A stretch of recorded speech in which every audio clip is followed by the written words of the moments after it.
બધા ડાયરો મજામાં? આજે ઘેડ બચાવો પદયાત્રાના 7મા દિવસે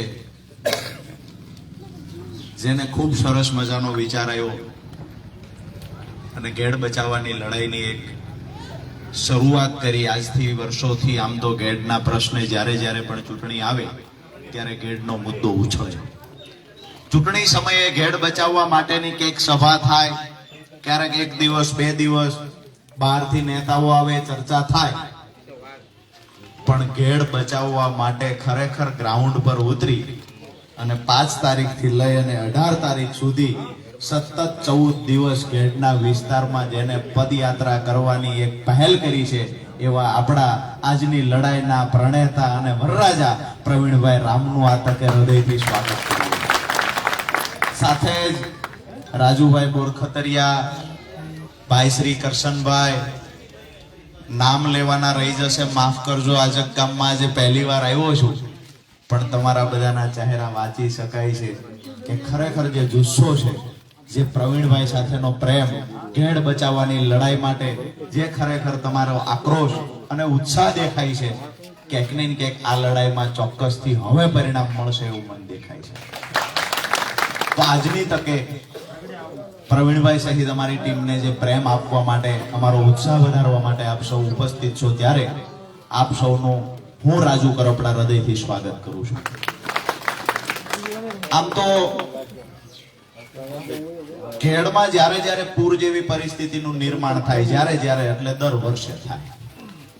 ચૂંટણી નજીક આવતી હોય, સત્તા પક્ષના કોઈક નેતા આવે, હેલિકોપ્ટર લઈ ઉપર રાઉન્ડ મારે, ગુરગુર કરતા આટો મારીને જતા રહે.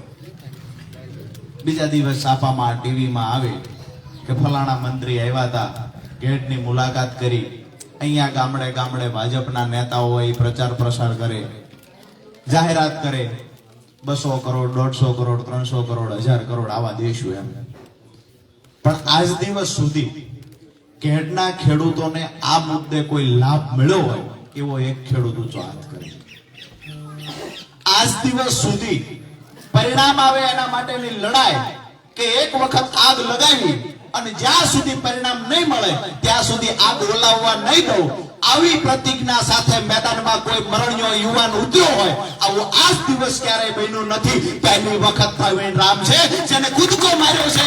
ત્યાં સુધી ઘેડની લડાઈનું પરિણામ નહીં આવે ત્યાં સુધી લડાઈ ચાલુ રાખવાની પ્રતિજ્ઞા સાથે તમારા વિસ્તારમાં એ માણસ કૂદી પડ્યો છે. મહત્વની વાત દોસ્તો એ છે, માંગણીઓ શું છે? જ્યારે પણ કોઈ પાર્ટીના નેતાઓ અહીંયા સભા કરતા હોય, અમે થોડા દિવસ પહેલા ચોટીલામાં સભાનું નક્કી કર્યું. ખેડૂતોની જે માંગણીઓ છે એ મુદ્દે ચોટીલામાં સભાનું નક્કી કર્યું. અતિવરસાદનું આવરણ આવ્યું અને સભા કેન્સલ થઈ. પણ અરવિંદ કેજરીવાલજી ખેડૂતોના મુદ્દે આવતા આગલા 3-4 દિવસ સભા અમારી 7 તારીખે 4, 5, 6 તારીખ ભાજપ કોંગ્રેસના નેતાઓને તો પેટમાં આગ લાગી ગઈ, એસિડિટી થઈ ગઈ. ભરતભાઈ બોઘરા મીડિયા સામે આવ્યા, પ્રેસ કોન્ફરન્સ કરી અને કહ્યું કે પંજાબમાં પણ પૂર જેવી સ્થિતિનું નિર્માણ થયું છે. ખરેખર આમ આદમી પાર્ટીની સરકાર પંજાબમાં છે તો ત્યાં ખેડૂતોને વળતર ચૂકવવું જોઈએ. આજે આજક ગામના આંગણેથી ભરતભાઈ બોઘરા અને ભાજપના નેતાને કહીએ છીએ કે પંજાબની સરકારે ગઈકાલે પ્રતિ હેક્ટર 50,000 રૂપિયા વળતરની જાહેરાત કરી દીધી છે. ઘેડ માટે ભાજપમાં તાકાત હોય તો જાહેરાત કરે. પ્રવીણભાઈનો મુદ્દો છે, જે 3 મુદ્દા લઈને નીકળ્યા એમાંનો એક મુદ્દો છે ઘેડ વિસ્તારને પૂરગ્રસ્ત જાહેર કરી અને એને યોગ્ય સહાય ચૂકવવી. અમે એ કહીએ છીએ કે પંજાબની આમ આદમી પાર્ટીની સરકારે પ્રતિ હેક્ટર 50,000 રૂપિયા ચૂકવા ભરતભાઈ બોઘરા અને ભાજપના મંત્રી સંત્રી, ભાજપના ધારાસભ્યો, ભાજપના સાંસદ સભ્યો તમામને અહીંયાથી કહીએ છીએ, જો ખેડૂત માટે થોડી પણ લાગણી બચી હોય, ઘેડ વિસ્તાર માટે થોડી પણ લાગણી બચી હોય તો પંજાબમાં આમ આદમી પાર્ટી 50,000 ચૂકવે, સાહેબ પ્રતિ હેક્ટર 40,000 ચૂકવે. રાજુ કરપડા જીવે ત્યાં સુધી ભાજપના વખાણ કરશે. અહીંયા બાજુમાં પોરબંદર થી મંત્રી ચૂંટાણા, બામણા સાહેબ આવીને ભાષણ કર્યું, ઘેડના પ્રશ્નનું કાયમી નિરાકરણ લાવી દઈશ. ત્યાર પછી ફરીને આવ્યા જ નહીં બામણા સાહેબ. ક્યાં છે બામણા સાના ભાઈઓ? ફરીવાર આવ્યા ક્યારે? નહીં, ફરીવાર ક્યારેય ન આવ્યા. ડુપ્લિકેટ ગેરંટી હતી. એમના ગુરુ દિલ્હીથી ડુપ્લિકેટ ગેરંટી કેન્દ્ર સરકારમાંથી આવે છે. 15 લાખની આપી હતી, 2 કરોડ રોજગારીની આપી હતી, ઘણી બધી ગેરંટીઓ આપી હતી. એને એકેય ગેરંટીનું પાલન કર્યું નથી. અહીંયા પોરબંદરના મંત્રી પણ ગેરંટી આપીને ગયા, ગેરંટી પૂરી કરવામાં આવી નથી. દોસ્તો, વાત એ છે, આરોપ પ્રતિ આરોપની વાત પછી છે. ખરેખર આ લડાઈ કોઈ રાજકીય લડાઈ નથી દોસ્તો. ભાઈએ વાત કરી પીવાના પાણીની. આ વિસ્તારની અંદર અમારે એવું હતું કે સુરેન્દ્રનગરમાં, હળવદમાં, આસપાસના સુરેન્દ્રનગર આસપાસના વિસ્તારમાં જ પીવાના પાણીની સમસ્યા હશે. અહીંયા ઠેઠ દરિયાકાંઠે આવ્યો તો ફરિયાદ તો એ જ મળે, અહીંયા પીવાનું પાણી આવતું નથી. નલ સે જલ યોજના છે. ગઈકાલે મંત્રીશ્રીએ કહ્યું નલ સે જલ યોજનામાં હજારો કરોડ રૂપિયાનું કૌભાંડ થઈ ગયું. વિધાનસભાના ફ્લોર પરથી મંત્રીએ સ્વીકાર્યું છે, પરંતુ એક પણ માણસ ગિરફતાર નહીં થાય, કારણ કે કૌભાંડ કરનારો ભાજપનો નેતા હતો. દોસ્તો, સમજવા જેવી વાત એ છે કે આપણે અહીંયા આપણી હજારો હેક્ટર જમીન, કેશોદ તાલુકાની વાત કરીએ, માંગરોળ તાલુકાની વાત કરીએ, કુતિયાણા તાલુકાની વાત કરીએ, પોરબંદરની વાત કરીએ, દ્વારકાનો પણ થોડોક છેડો અહીંયા ઘેડની અંદર સમાવેશ થાય છે, માણાવદરની વાત કરીએ, તો ક્યાંક ને ક્યાંક આપણી હજારો હેક્ટર જમીન પાણી ભરાવાના કારણે આપણે ચોમાસુ સિઝન લઈ શકતા નથી.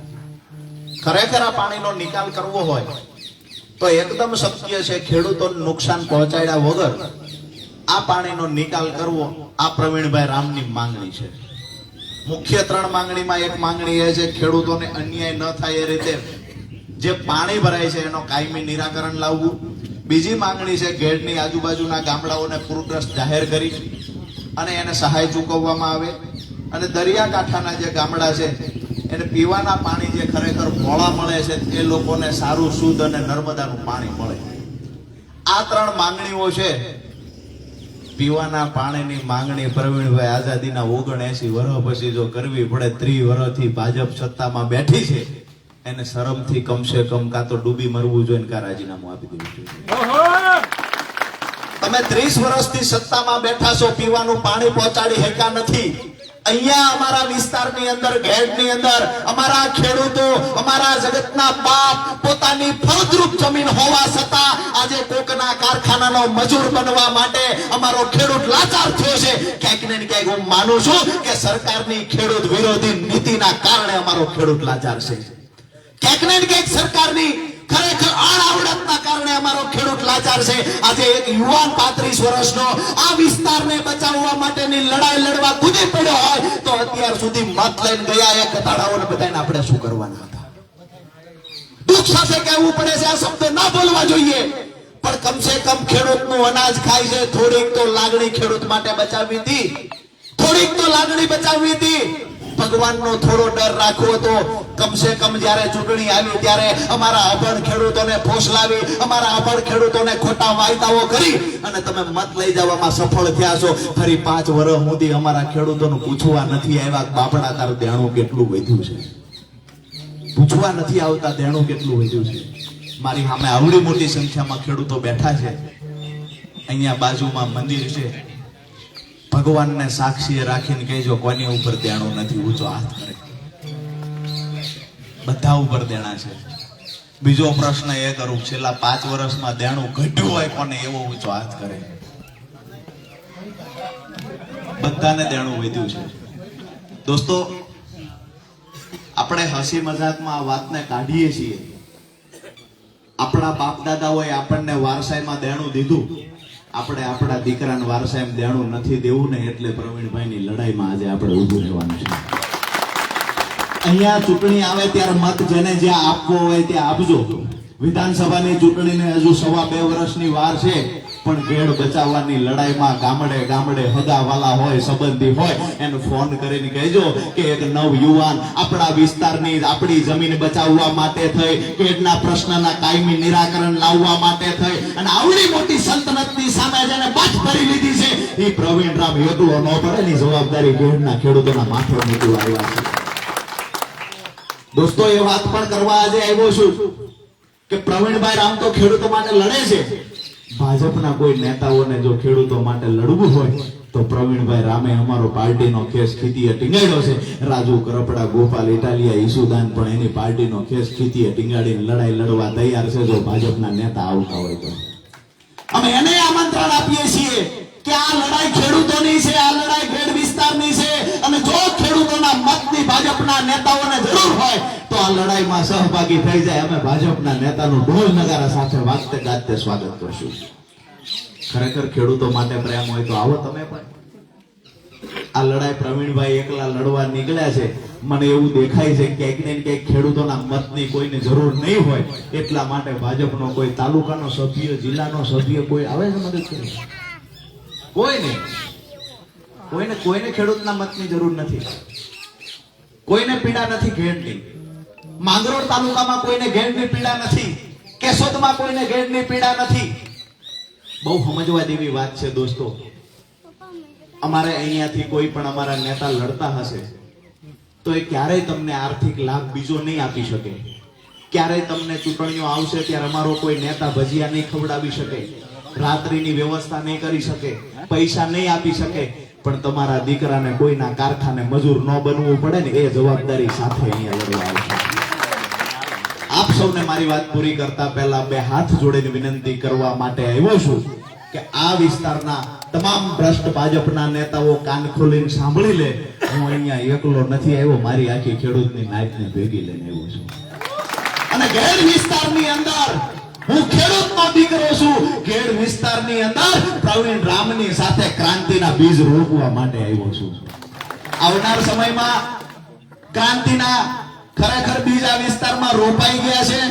આવનાર સમયમાં વટવૃક્ષ બનશે, એના ફળ પણ આવવાના છે. આ ફળ આપણા બાળકોને મળવાના છે. મુદ્દાની વાત એ છે કે ક્રાંતિના બીજ જ્યારે પ્રવીણભાઈ રામ સહિતની ટીમે રોપ્યા છે એનું મોટું વટવૃક્ષ બનાવવાની જવાબદારી તમારા સૌના માથા પર છે. જવાબદારી નિભાવશો? બે હાથ ઊંચા કરીને મને ખાતરી આપો, જવાબદારી નિભાવશો? છેલ્લી વાત એ છે દોસ્તો કે પ્રવીણભાઈ તો લડે છે. અત્યારે મદદ કરવા માટે રાજુ કરપડા અહીંયા આવ્યા. આવનાર સમયમાં ખેડૂતોનો ઉત્સાહ છે, ખેડૂતો કહે છે કે લડી જ લેવું છે તો ઈસુદાનભાઈ ગઢવી આવશે, ગોપાલભાઈ ઇટાલિયા આવશે.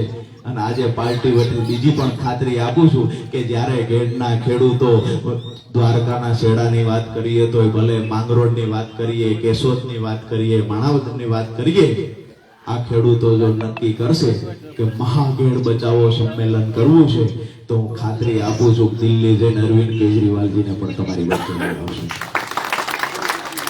આપ સૌ પ્રવીણભાઈને આ લડાઈમાં ખૂબ પ્રેમ આપો છો. આપ સૌનો હૃદયપૂર્વક આભાર. ફરી વખત પણ આ ઘેડ બચાવોની લડાઈને જે પદયાત્રા પૂરી થાય એ પહેલા ફરી વખત આપણી વચ્ચે આવવાના પ્રયત્ન કરશું. પણ આ લડાઈને આગ લાગી ગઈ છે, હવે ઓલાવવા ન દેતા. જ્યાં સુધી પરિણામ ન મળે ત્યાં સુધી ઓલાવવા નહીં દેતા. લડાઈ પ્રવીણભાઈની, લડાઈ રાજુભાઈની નથી, લડાઈ આવનાર ભવિષ્યની, તમારા બધા બાળકોની લડાઈ છે.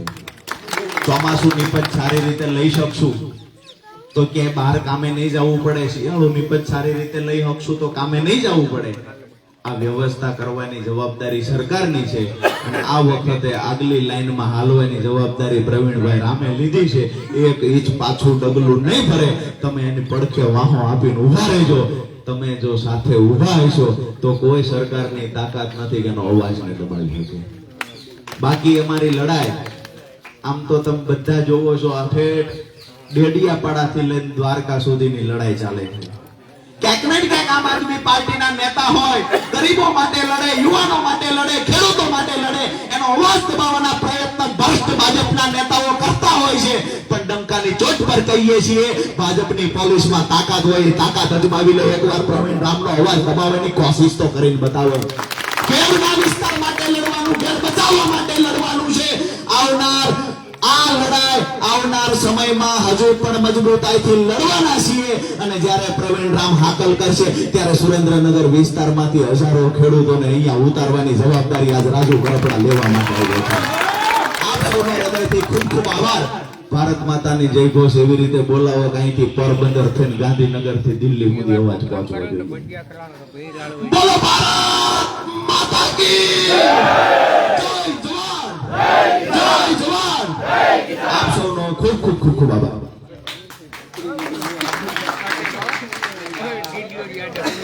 રાજુભાઈએ